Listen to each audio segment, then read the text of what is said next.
All right, Stokastic, here we go. It's your old pal EMAC. A lot of technical difficulties here and there, but you've got me. Let me know if you can hear me since I am trying to make this. We will get underway here in just a moment. Looking good. I see we have some of the usuals in here already. Calling out an ask for Dong of the Day. Well, we will have to see if that is possible. But in the meantime, you've got me here on what is a very sites here. You've got FanDuel that is including 11 games, everything from 135 through the 4 o'clock games. DraftKings has only a 6-game featured slate here, which already has some changes. We, of course, are without Coors Field on the DraftKings side, and then we are already have 2 games underway right now, and I'm assuming that suspended game is going to play at some point yesterday. But yeah, otherwise we're going to have a good time here. Excuse me. Yes, running a little solo today, so we'll have time for questions. Excuse me, and anything else that you guys would like to cover here. Let me make sure I'm sharing the correct screen because we got to get the top pictures up here. So what I'm going to do is I am going to talk through the lineup, or probably the DraftKings slate, since it is incredibly different from the FanDuel slate, and then Yahoo. They've already launched one of their slates at 11:35 Eastern in the AM, and then their other slate is not till 4 o'clock. So screw the secret site. Who cares about them today? But let's get in for the fun. So the big change already is Jacob Mizrowski has been placed on the injured reserve dealing with a bruised tibia or fibia. I forget now which it was, but I was busy trying to figure out how many pitches I thought he was going to go today. And then news came across the wire that he was no longer starting. So we have Logan Henderson coming in for him today. So that is going to be a major change. We'll talk about Henderson. We'll talk about all the pitchers here. So I am going to give some thoughts here on each of our pitchers. What I've done here is just to have a little bit of fun. I put in, I've got my FanGraphs summary page up here. I have a variety of these that I use when I'm looking at to figure out what's going on with the slate. It helps compare the pitchers with the other pitchers. So this is just focusing on DraftKings, but some of the things I like to highlight as I'm looking at this is I just look at, how many games and games started have the players gone in, because sometimes that catches my eye, lets me know someone like Brad Lord converted from being a reliever into the rotation. I like ERA, XFIP. I couldn't get my xERA to work today, but I haven't used this dashboard in a while, so I could have screwed up some other setting. I like to look at strikeouts as well as swinging strikeouts. Now, swinging strikeouts, anything that is in single digits is kind of low. Anything in the 8% or lower is in the dreadful category there. And then you can compare that to actual strikeouts per 9. Now, I like to look at these rates here. To me, it makes things the two things between strikeouts per 9 and strikeout percentage is it's a little bit different, because you can have a higher strikeout rate but not strike anybody out if you don't get those third strikes, or someone gets a hit after you get them to swing and miss twice. So those are things that I like to look at there. And then ground ball rate, just to see if anybody's got an absurd ground ball rate. Nobody really that I want to call out and give that information or bestow that honor to above 50%. Carson Wisenhunt is a rookie. He only has 1 start under his belt, so nothing to behold there. But that's sort of what I'm looking at on my other screens. But we'll bounce around between the different things here on these. So Logan Henderson is the guy who is starting for Milwaukee. So let's just start there, because that's what people are asking about. So I'm going to just go to Baseball Reference here. So when I look at these different players, especially those in the minor league, I like to see, let's get the right Logan. Henderson. So what I like to do is I like to look and see what they've done in the minor league. So this is, make sure I'm sharing this because a lot of people ask this question. So I'm going to use this opportunity to share a few things behind the scenes. This will help me kind of keep my things organized here. Again, unique show today. I'm on the road, so kind of don't have my regular setup. And then Bellman had internet issues. So you have the pleasure. I was going to say you're stuck, but you have the pleasure of me in this one. So if you click on minor league stats, that's going to show majors, minors, college, whatever here on Fangraphs. And then go over here. Don't click this game logs. That's only still going to default to the major league. You can come here and you can look at his minor league. Now we know Logan Henderson made 4 or 5 starts earlier this season. So what this does is puts all of his major and minor league game logs on the same page here.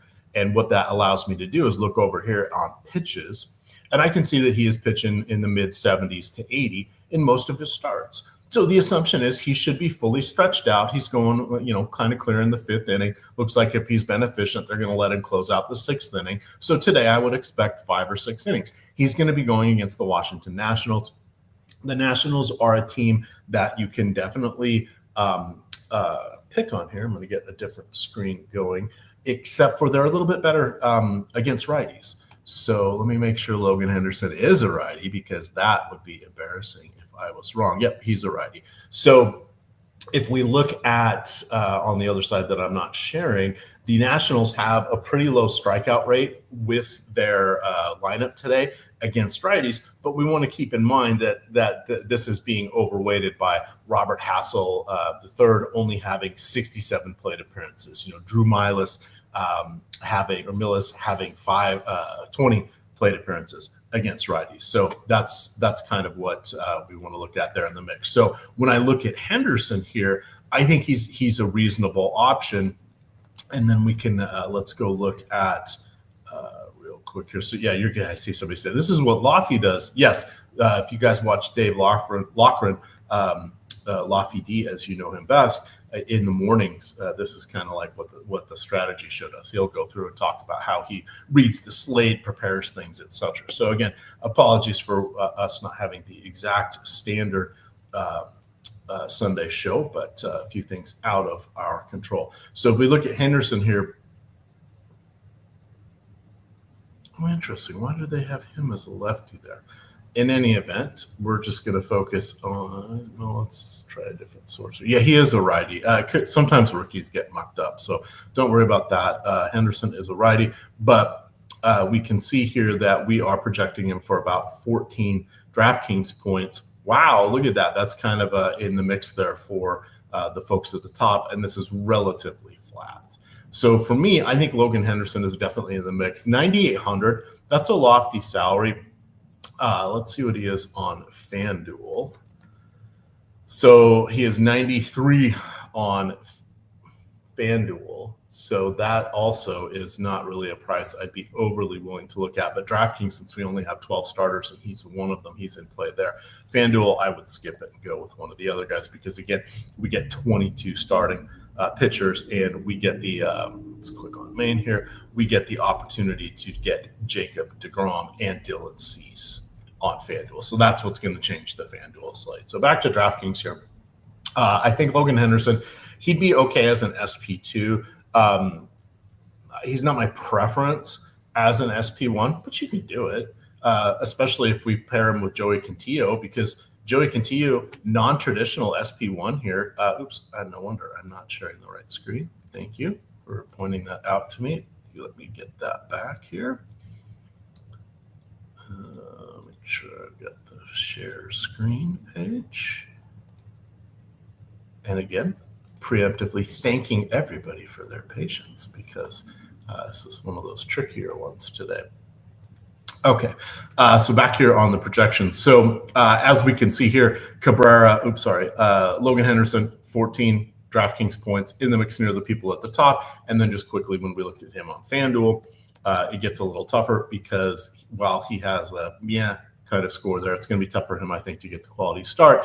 He is 9,300, whereas we could be getting for similar salaries a little bit more there for DeGrom, but we also get Dylan Cease. So that's why it's hard today to really compare the DraftKings and FanDuel at the same time. We'll do a little bit more on that when we get to the top stacks. But then again, FanDuel also has Colorado, the Coors Field extravaganza is in there. So kind of looking here at the overarching view, let's go back to the top pitchers tool. So when we look at oops, and of course that's going to open a new tab. So we are going to be smart enough to remember to share that this time. And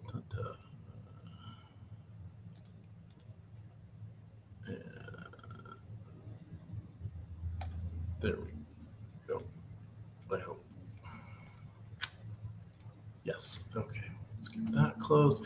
All right. So we look here, we can see that it's very flat at the top. We've got essentially 7 pitchers here with a 20% chance to 29% chance of being the top scoring pitcher. So that makes things interesting. Even if we start to look at it and say, well, I want the better point per dollar play, the value play, that's really not going to be that big of a deal because Joey Cantillo is going to be a phenomenal SP2 here today on DraftKings. He is also going to be popular. I would be surprised if he's not closer to 45%, because a lot of the content today for DraftKings is going to end up picking up on him as being one of your key options. So, of course, I did the everyday free, the Spotlight Pitchers Top Stacks article. Cantillo is one of the guys I wrote up. Fortunately, I wrote up a lot of this last night because I'm out on the West Coast, but I did not pick Wizarowski there. But we can see here that the matchup here for Cantillo is going to be a good one. The Twins pretty much traded everything they could, aside from Byron Buxton, who is on the injured list, and they are bringing in prospects from the trade as well as some of their in-house guys and then their reserves in their lineup today. So that's what we're going to see going forward for the Twins. They're going to be one of the teams that we want to start looking at every day, along with the Colorado Rockies, Chicago White Sox, and potentially the Baltimore Orioles. Now, the Orioles still have a decent top 6, top 7, but they gave up all of their depth as they are sort of retooling after this very disappointing season here. So that makes things a little trickier. If we look at the strikeouts, all right, so we talked about trying to find strikeouts as being, the currency of the realm, is what I like to call it. It's the DFS standard. We can see Logan Henderson is up there, but again, it's hard to give him a lot of love today because he has so few innings. Joey Cantillo, if we look if we include last year as well, he has about a 28% strikeout rate since the start of last year. It's a little higher this year, up to 28.8%. So he is someone that I think is pretty interesting. Edward Cabrera struggled, injuries, walks can be an issue with him. He seems to be kind of on his best, or he's in good form or better form than he has been over the season. So one thing I like to do here is look and see at game logs, right? So when I'm writing the articles, and all I'm doing in my articles is just summarizing in a condensed format the analysis that I'm doing in a usable format that you guys can easily read and gain value from. But if we look here, even if we go back, let's see, I think did he have an injury? Nope, looks pretty good. So even if we look at this stretch of starts here, we can see that he doesn't have a lot of strikeouts, right? 53 in 54 innings. Oh, I guess that's better than I thought. It's about a strikeout per inning, but he's not quite as high as we would like to see from him. But we can look here, and this is FanGraphs. For those of you that aren't aware of this, we can see he's got a really good ERA, FIP, XFIP. So he is someone that is going to be in play for us because because he's going against the Yankees. The interesting thing with that is their lineup does have a fair amount of strikeouts, 27.4% against right-handed hitters. The only people that are below 25% in the lineup today, below 24%, if we want to be technical, Trent Grisham, Ben Rice, and Cody Bellinger, your top 3 hitters. Obviously, Judge is on the injured list, but you've got Stanton, Chisholm, Dominguez, Ryan McMahon, Volpe, Austin Wells, all at 24% or higher. You've got McMahon and Stanton are 31% or higher. So a lot of strikeouts there for Cabrera. That is why I think he is someone who should be on our short list here. And then the ballpark upgrade for pitchers as compared to Yankee Stadium in Miami is a good one. So that's how we end up with Cabrera as one of our better pitchers. Colin Ray, quick thoughts on him? No real ceiling, right? Good pitcher, absorbs punishment, limits earned runs, has no strikeout upside. So that makes him far less exciting than someone like Quintillo, who could get 6-7 strikeouts, and even if he gets up 4 earned runs, he's still going to have or should have a better score than Robbie Ray. Montas, another guy I'm not really excited about. He's roster filler. Let's peek at Montas here. So he has, made 6 starts. Not a great ERA, 5.5, but we can see his xFIP. So xFIP is it's a measurement that's fielding independent pitching, and it creates it pulls out some of the other variables xFIP does, like park factor and a few other things. So it sort of says, hey, if his hits or outcomes occurred neutrally with the neutral defense and neutral park, etc., where would that be? So what this says is he's a little bit unlucky. If we pulled up his strand rate, he probably has a lower than average strand rate right now, maybe a higher than average batting average on balls in play, BABIP. So that is where we end up with him. I don't think he has the upside, but we're starting to run out of pitching options on DraftKings. So he is someone that we're also going to want to keep on our short list. Brad Lord, no thank you. Even the 5,500 doesn't provide a lot of utility here without anybody to really spend up the dollars on or spend up on for DraftKings. So I'm not overly excited about him. Brandon Young, let me take a peek because I think I put some notes on him in the article. So 26-year-old was an undrafted free agent, signed with the Orioles mid-June during that pandemic canceled 2020 minor league season. Read a couple articles on him. So thank you to Fangraphs for doing a lot of the heavy lifting here. He has above average pitches across the board, decent control.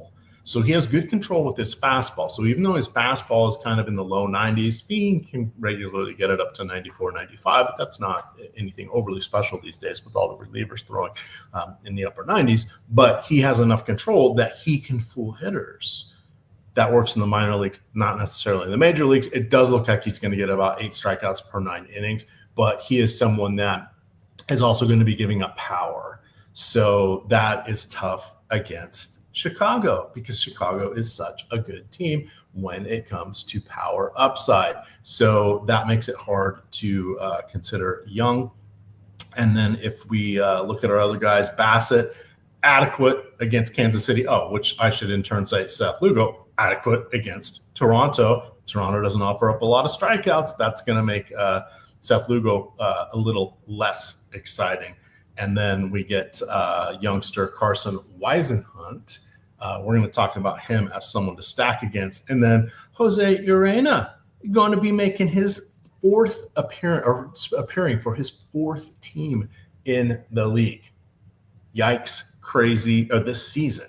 That is just absolutely nuts. So that is where we are on this. Okay, so thank you everybody for tuning in. I appreciate that. If you guys have not yet signed up for Portfolio EV, go to the YouTube description below me here, click on the link, and you can get a 7-day free trial for all the users who have not yet utilized that here. All right, let me, I see we have a good question, and I don't know the answer. Where are we? Question for EMAC. In the 10th inning, if a runner is placed on second and scores, does that count as an earned run against the pitcher? I believe it does. So what guess I could look that up. Well, I'm not. I'll let somebody in chat correct me on that. I think it does. So I think the only difference, and so what he's saying is an extra inning. So whenever the games go into extra innings now, in the interest of speeding things along, they for the last couple of years have been putting starting out with a runner on second base. So I think it's usually the guy after the final out of the prior inning or something like that. But the teams could choose to put in a pinch hitter, but then they have to play by those rules, et cetera, et cetera. So basically, each team gets that at the start of each extra inning in an effort to kind of advance the game along by creating scoring opportunities. But I do believe they do count for the pitcher who is starting there. Oh, Gil Torres says it does not. All right, well, thank you. There we go. It was a great question. I never had to think about it because we don't play with relievers here in daily fantasy sports. We're only worried about the starters. You want to ask me about the infield fly rule? I got you covered. You want to talk about what happens on the suicide squeeze? I know what that is. You want to talk about the quality start and who's eligible for the win and even the nuances of the save? I know all of that. Well, save's not necessarily DFS, but sees the long sports. Never thought about this. For what exactly are the specific rules there for extra inning runners? I appreciate that for bringing in. I have no idea that didn't count against people. That also makes sense, though, right? Because how annoyed would the Players Association be? You're going to ruin our ERA because you're starting us out. It's not our fault. The offense was tied, yada, yada, yada. So there we are. All right, look, I can distract myself even when I'm the only one on the show. So let's turn our attention here to the offenses. Let me go over here and we'll go to the top stacks tool. So again, we'll hit FanDuel separately. FanDuel is going to be running all 11 games between 1:35 and the 4 o'clock games. DraftKings is not. So if we look here, we have Milwaukee is one of the top, is the top stack on DraftKings, most likely to have the highest scoring fantasy production there from a DFS standpoint. Next up is the Mets going against Weisenhunt, so I like the Mets. And then, of course, Cleveland going against Urena. That's not too shabby. The Cubbies going against Brandon Young. So we've got some definite options here at the top. If we look at let me get on my other screen here. Always good to travel with two monitors if possible. So the only challenge or the thing I'm not enthralled by with Milwaukee, they racked up a ton of runs yesterday. They're battling for the best record in the league. Phenomenal offense. I like them well enough, shall we say. Terang, no power, good contact, also stolen base threat. William Contreras was hitting rockets yesterday, absolute rockets. I think he had some, I forget what the tweet I saw was, 5 of his batted balls were among the hardest hit for himself on the season yesterday or something like that amongst all of his hits. So he seems to be dialed in. You have Andrew Vaughn, who was kind of the cast off there from the White Sox. If he makes contact, and we'd like to think he can against Brandon Lord, he does have power in same-handed matchups, but he'll put the ball in play, but he doesn't get a lot of good contact on same-handed matchups. When he does, hits it on the screws, it can definitely go out of the park. Christian Yelich looking like the all-star, or slightly watered down MVP that he has been in the past. And then the back of the lineup is a lot of question marks there. Anthony Siegler, Brandon Lockridge, and Blake Perkins. That presents some 3-up, 3-down challenges, which can shorten innings. That is a little bit of a concern for me. So if I'm building a handful of lineups, I have zero issue with anybody in the top 4, but I don't know that I want a full stack of Milwaukee. Who do I want a full stack of? Well, let's look at that. Look at right there, the New York Mets. So let me click my other screen here, and let's look at the Mets. So with the Mets, They, of course, have the amazing, see what I did there? The amazing Mets. Brandon Nimmo, Francisco Lindor, Juan Soto, and Pete Alonso. Those guys at the top four are one of the best stacks you can get. They have been for the last few years. You get Nimmo with plenty of power. He's even adequate in lefty-lefty matchups, but he has plenty of power against righties. Francisco Lindor was in a little bit of a slump, but he is one of the he's a switch hitter, and he's one of the best from both sides of the plate. Not quite to the Jose Ramirez standpoint, but he is phenomenal. Juan Soto is Juan Soto, and then Pete Alonso, one of the best power hitters in the game today. Those guys are absolutely amazing. Now, the other thing that the Mets did is they traded for Cedric Mullins. So they were looking for a new center or a center fielder to replace, who is it? Tyrone Taylor, I believe, was their center fielder. He was batting like 199 this year. So even though Cedric Mullins is not an awesome batter, he's still pretty solid. He's a really good defender. So he himself does just enough in both sides of the game to definitely be an upgrade over Tyrone Taylor. However, it also gets Taylor out of the lineup, which lengthens the Mets lineup, which makes them much, much tougher. So now they have the luxury of Francisco Alvarez batting. He'll probably hit 7th, 8th, or 9th, depending if it's a righty or lefty on the mound, feathering things in with Mullins. You've got Mark Vientos, Brett Beatty, McNeil. Those guys can maneuver around depending if it's a righty or lefty on the mound over the back part of the lineup. So they just lengthen everything, making it much tougher. That's a far cry from the Milwaukee side of things, where they're probably going to present at least one, if not two. We have 3 down opportunities there. Continuing on, let's look at so Cleveland. We mentioned that, or I'm the Royal. I'm the only one on air today, but you guys are with me. Chat. It's EMAC and chat, so it is the Royal we. So we look here at the Cleveland team, and they are going against Jose Urena, who will be making his appearance for his 4th different major league team this year. I can't remember. I want to say it was, I put it in the article. It was like Milwaukee, the Dodgers. Let's see, Urena.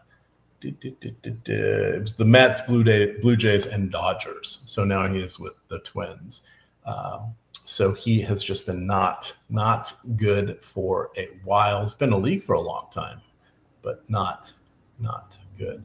Why is that not coming up? Okay, so if we filter on, this is my other screen. I got some other FanGraph stuff set up. So Stephen Kwan, Daniel Schneemann, Jose Ramirez, Kyle Manzardo, and they're moving Bo Naylor up to the 5-hole. That is a phenomenal 1 through 5 stack. Yes, the back of their lineup, Gabriel Arias, Nolan Jones, and Angel Martinez. That's a 3-up, 3-down spot, but not as many holes there as there is with Milwaukee. So that's where I can really get behind Cleveland here, especially with their excellent power from the left side of the plate with their first 5 batters. That is going to be fun. Kyle Manzardo, always a risk of a pinch hit guy, but let's use this moment here. Let me share this screen. So one thing you can look at, especially from sub slates, or if we don't have a show, if you go to roster resources, you can look and see who is in the bullpen. And now the Twins traded a bunch of pitchers and starting pitchers. So what I want to do here is I want to go see who is in their bullpen and what handedness are they. So they have 1 lefty reliever, Cody Funderburk, and he pitched 2 days ago. He's probably okay to pitch today. I would be shocked if he does, but there is a chance they would put him in if he lines up against Manzardo and Naylor to get that lefty-lefty matchup. But I would not, with just 6 games, 12 teams in the player pool, I wouldn't let that be a huge driver for determining which or if I'm gonna not play Manzardo there. All right, what else do we have? Looking at Edward Cabrera. So we mentioned he was a decent option as a pitcher.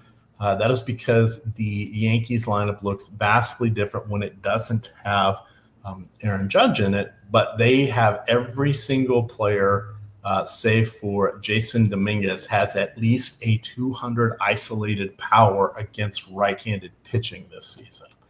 Now, the team also has a collective 27% strikeout rate, so it's the give and takes. But Cabrera,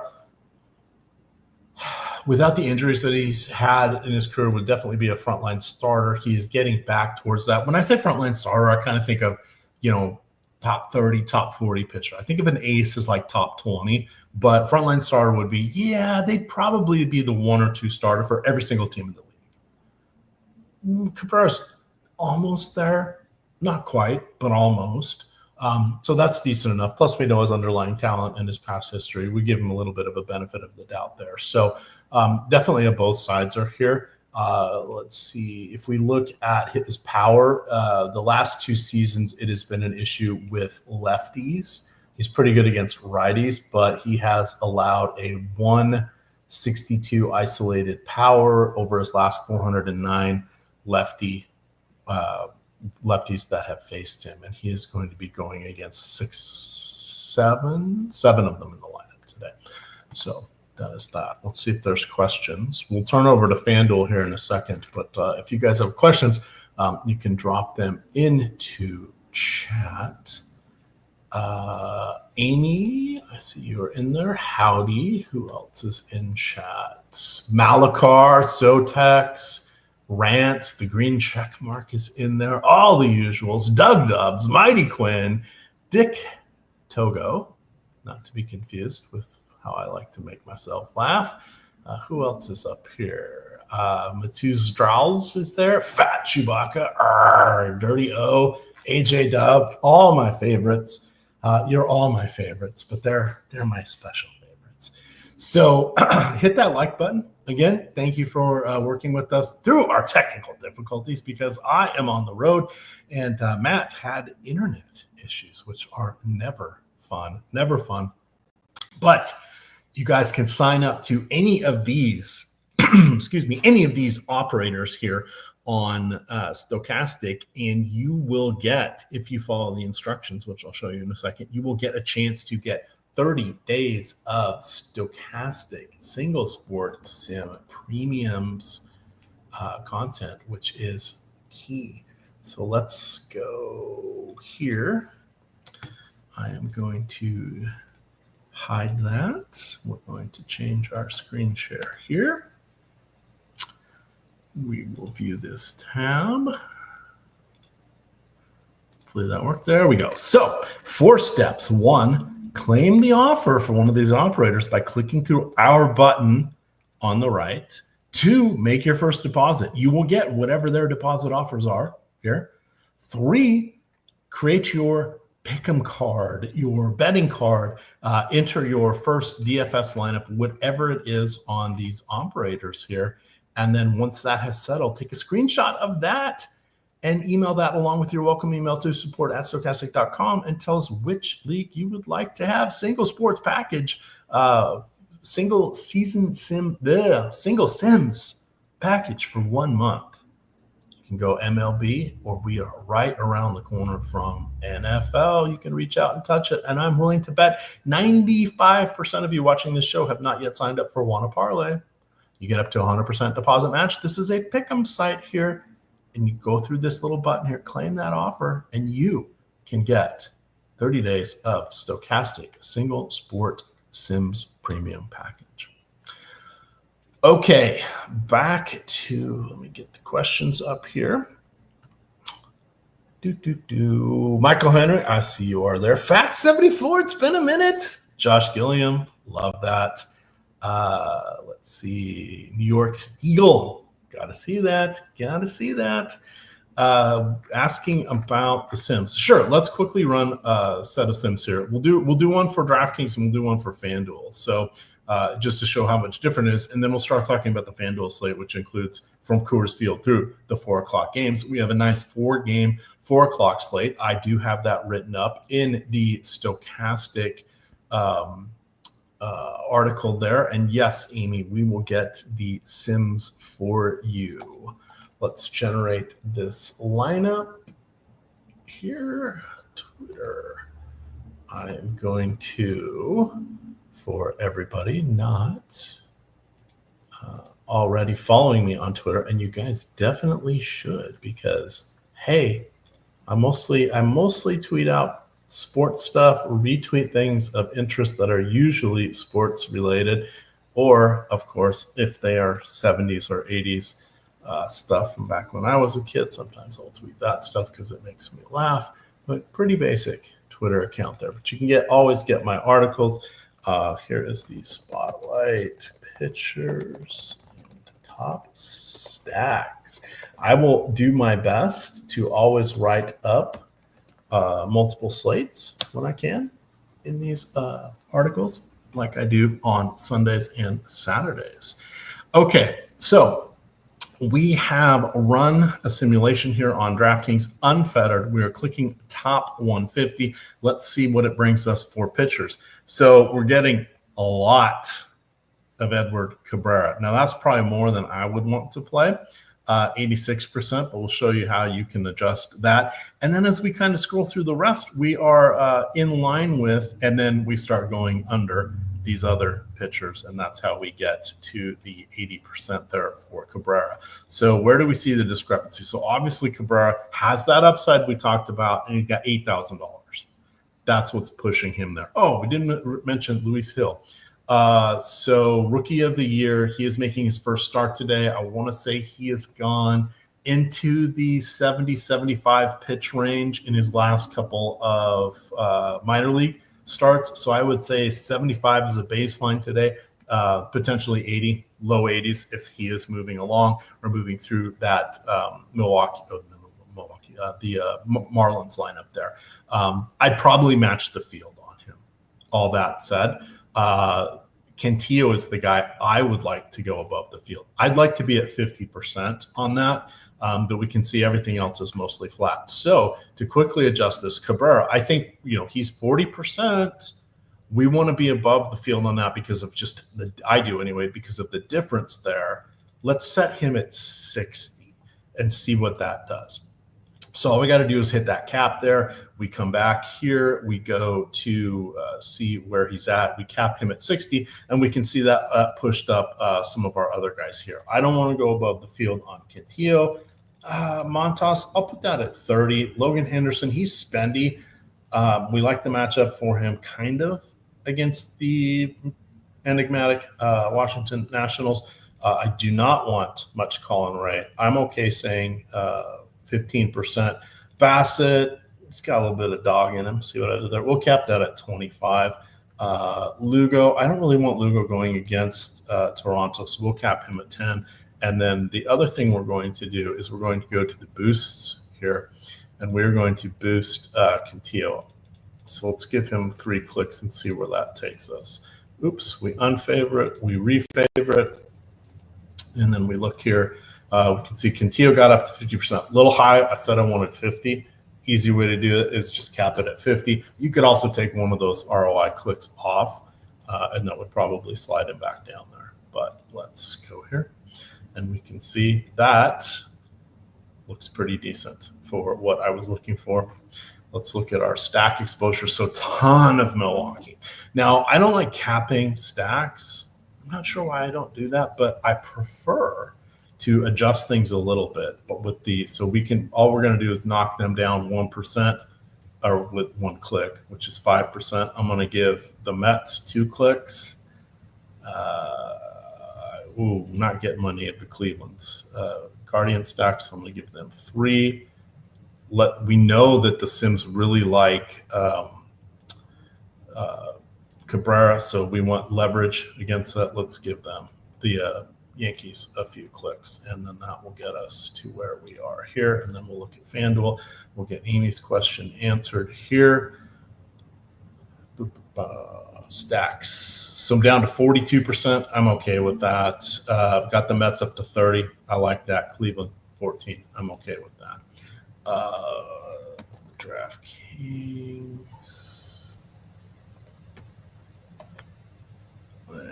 Let's go look at what did friend Amy want? She wanted tiers. Let's look at tiers. Okay, so for DraftKings here, tier 1, I would go with Jose Ramirez. Okay, tier 2, and what we're doing is we're going away from Chicago. I'm okay with that, but let's go with Jose Ramirez. Excuse me. Tier 2, I really want to see if I can stack some of the Mets and the Cleveland Guardians. So we're going to go with Juan Soto. I would be okay with Lindor, but I want a little bit of power upside with Soto. If I was going elsewhere, it would be CJ Abrams, but prefer both of the Mets.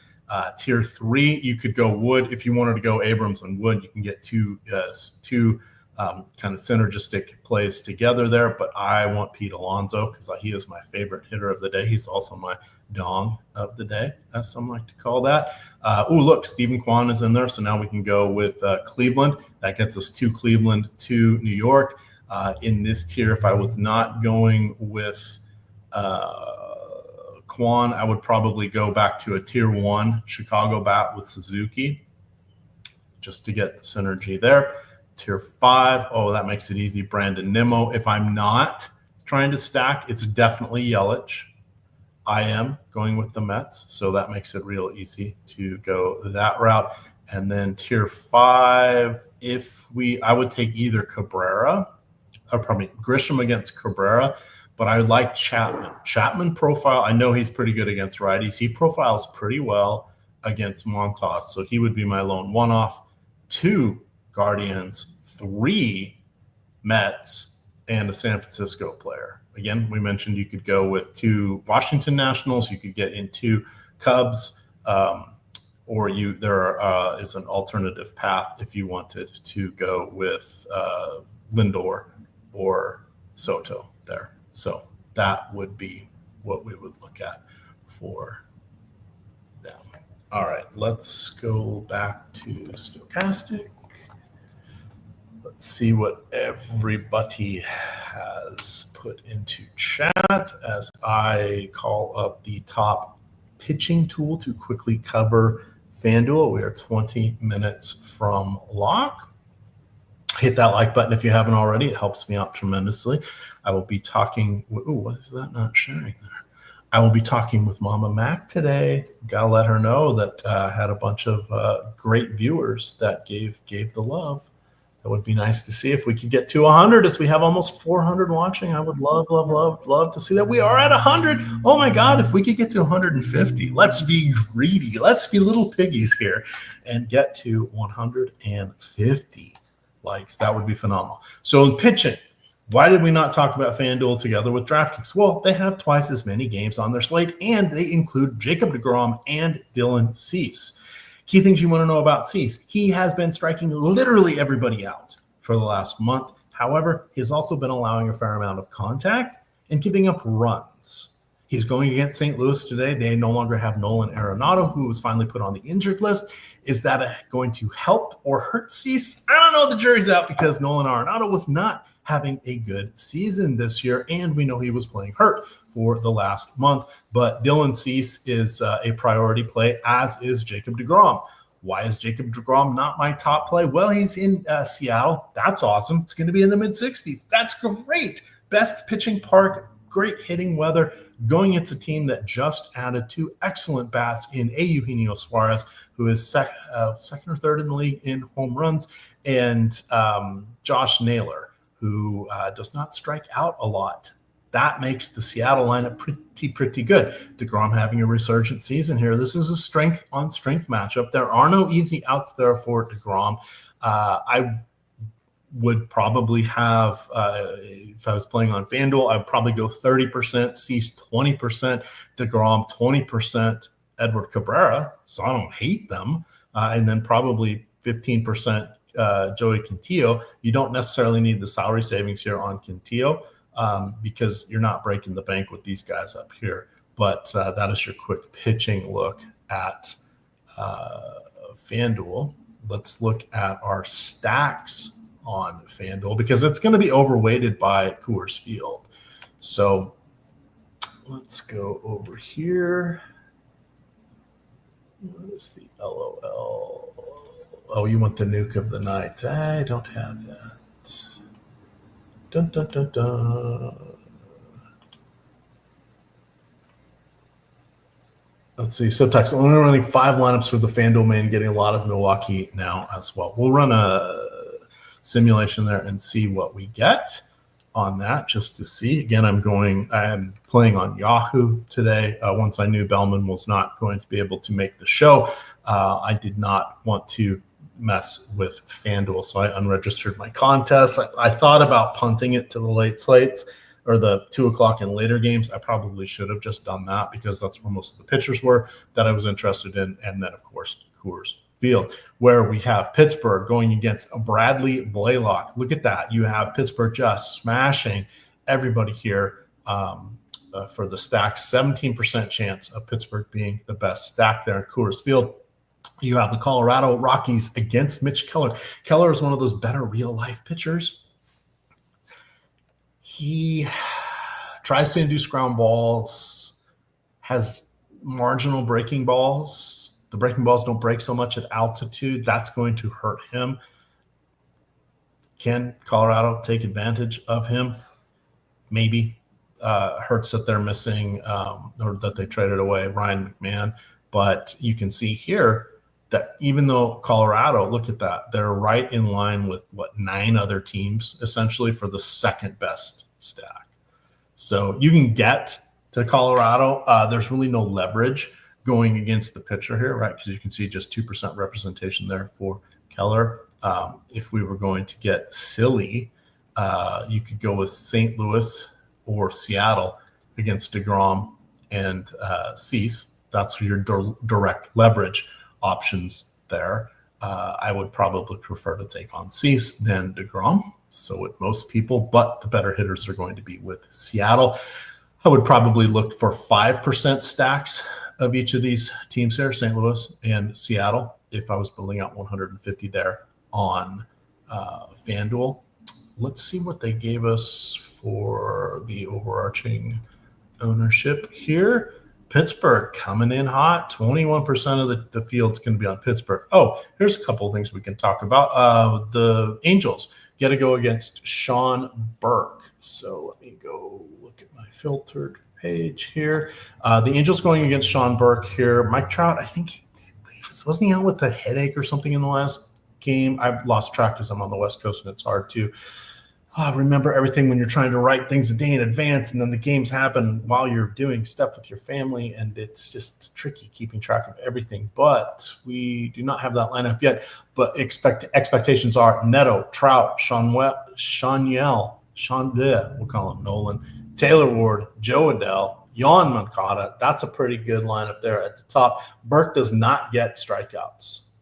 Let me repeat that. Burke does not get strikeouts. 20% strikeout rate. He has 9.8% swinging strikeout rate, which is almost to that double digits, but his barrels are at double digits. And that means he has more barrels than swinging strikes, which is a recipe for disaster. I'd be shocked if he goes more than 4 innings, but I do like the Angels there. I would stick with their top 6. Cut it off at Logan O'Hoppe. You don't need to play him unless he somehow slides into the top 6. Then he's a consideration only as a catcher on DraftKings or Yahoo. All righty, we are coming into the home stretch here. We got Amy's question done. Where are we? Ian Happ or PCA? I will always default to PCA, stolen base upside. That is the key. That also is factored into his salary. DK cash pitchers, good question. Definitely is going to be Quintillo. Let's see what I am sorry, I can't talk and drive at the same time. Very hard to do. So I think Quintillo would be my guy. We know a bit of a pitch count there probably on Hill, probably around a 70 pitch count on Henderson. Where is the popularity? Going for the block. I don't really want. So I would say Cantillo, no problem. I would probably take Henderson, but it's costing you a bat. But I would probably take Henderson barely over Cabrera. And I wouldn't fight anybody if they wanted to go with Montas and then just load up on every prominent one-off hitter you can find. But Cantillo is the easy one. Cantillo and Henderson for me, even with that $1,800. Let's see. Why no love with the Orioles? Colin Ray gets smashed by lefties. Let's go look at that. So Colin Ray this year giving up 281 ISO. That does indeed mean he is. Oh, that's Brandon Young. Let's flip the script there. Brandon Young getting smashed.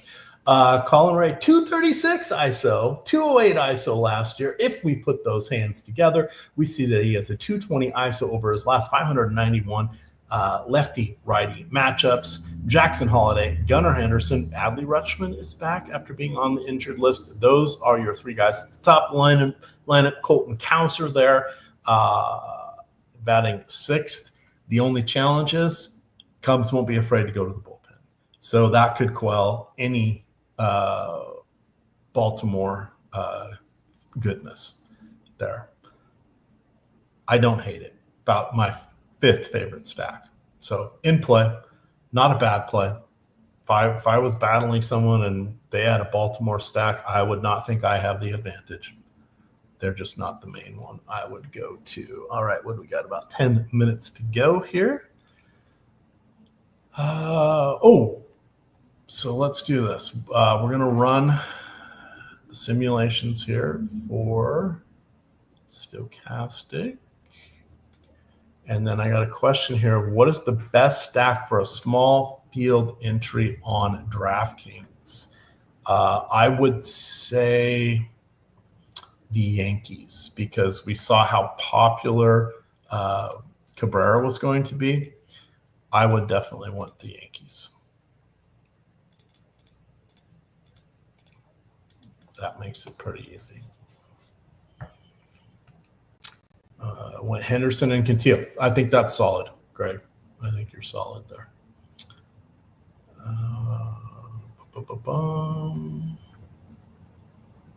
Keller, ground ball is good. Yeah, Keller's decent ground baller. It's just, can he get that? Can he get that off his breaking balls? Can he get them to hit them into the dirt? Can we get some worm burners?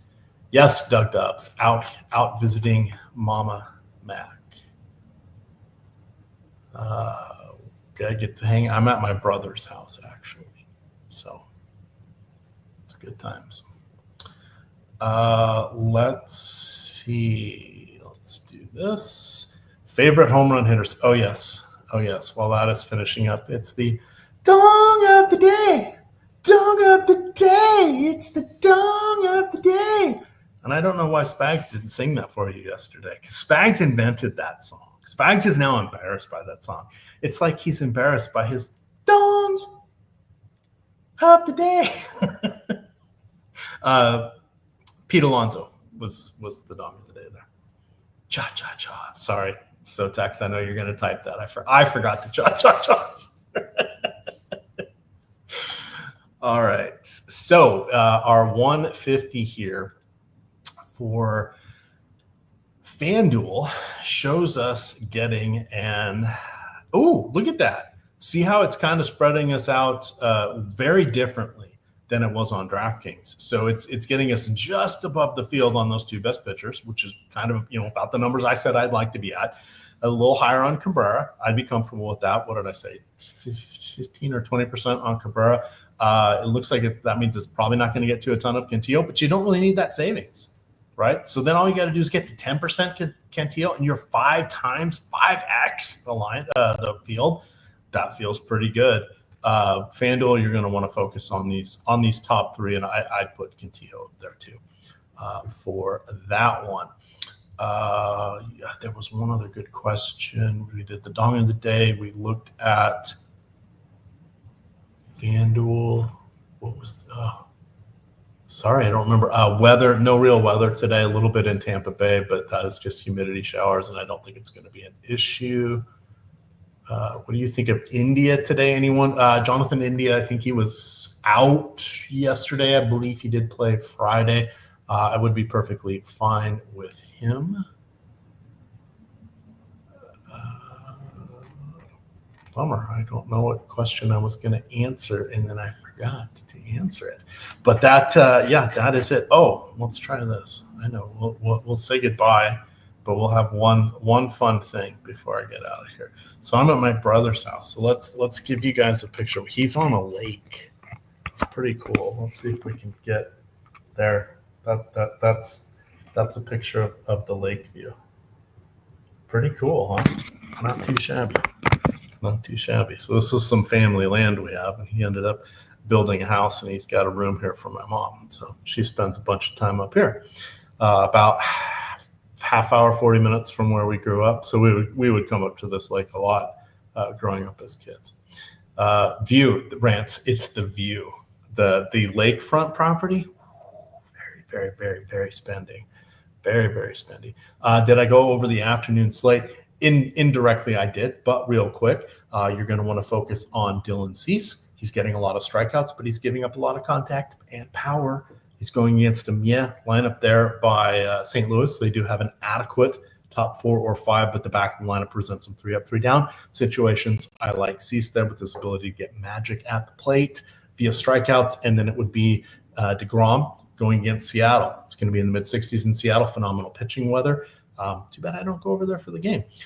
Little far to make it. Not quite on that part of the West Coast, but you can get DeGrom. He's going against a tough Seattle matchup, but he is. It's a strength versus strength. Those would be your 2 pitchers that you would look at. In addition to stacking, let me go to my sheet here. On the late slate, the stacks. We're in West Sacramento. Definitely think you can stack the A's going against Eduardo Rodriguez. I will drop the link in chat because I wrote that up as the stack of the day. Top stacks pitchers for late slate. What awesome thoughts did I have when I wrote that up last night? Said the Athletics going against Eduardo Perez. His last 4 starts, 3 times he has allowed multiple home runs, 3 times he's allowed multiple walks. He's allowed 18 runs in those 20.2 innings. He does have 18 strikeouts in those innings because he is not afraid to challenge opposing hitters. However, it is 1 o'clock local start there in West Sacramento. Temperatures are going to be in the mid-80s. Look to the lefties first. That would be Butler and rookie Nick Kurtz, along with righties Brent Rooker and catcher Shea Langoliers. They're almost always going to be the 4 that we look to. Always throw in Tyler Soderstrom as well, and you've got a pretty good stack there. San Diego would be the second stack. I was trying to figure out who of their new players were going to make the lineup. I can't tell if Ramon Laureano is going to be an everyday player or he is going to mix in there with Gavin Sheets, and I am blanking on the other lefty that they picked up. But San Diego would be my other choice. I think they're going against Palente. And then the third option would be to take the Rangers in that good hitting or good pitching weather. T-Mobile Park, best pitching park in the league, but they're going against the other Logan Evans, the Mariners rookie, who allows a lot of power. I have a feeling he's going to end up breaking through and being just like an innings eater for them for the next few years, but I want to attack him. So that would be your late slate love. Let's see if there were any other questions here. Is there any lake in that lake? The lake is 55 miles long. It is it averages 1 mile wide. It is glacier fed. And I rode, yesterday we went for a hike up at the head of the lake. So we rode a super fast boat that's called the Lady of the Lake, or the Liberty Express. Then they have the Lady of the Lake there. But yeah, it goes like 45 miles an hour. So it took about an hour and a half to get up from one end. We're at the low end of the lake. So we went to the upper end of the lake. No roads up there. no internet. 80 people live there year round. They have 2 restaurants, one of which doubles as the bakery. So it was fun. It was fun. Doxing myself. I'm out. It's not too hard to figure out who I am on the internet here. There are a few other Eric McPhersons out there, but you guys can spot me pretty quick if need be. Hopefully need does not need to be. Would like to be. If anybody sees me out in the wild, say hello. Feel free to. Don't end up on my doorstep stalking me, please. That's my only ask. My only ask. All righty. Yes, where we're going, we don't need roads. Yeah, that was kind of it. Well, technically there are roads up there. They have to barge cars up there. So I think there are like 45 or 50 cars or vehicles up there. Most of them, like, I don't know, 15 or 20 are kind of like community vehicles. So they just keep the keys in them. And most of those vehicles are 25, 30 years old. But once they barge them up there, you don't really bring them back down for that. All right. With that, we are going to get on out of here. Appreciate everybody for hanging in. We should be back to business next weekend. I will be back for the foreseeable future at my regular location. And then had my knowing that there was going to be difficulties, I would have tried to round up a co-host here, but I didn't realize that until shortly before I went on air. But thank you. I appreciate you guys. Hearts for everybody. Hit that like button on the way out of here. With that, gamers, good luck.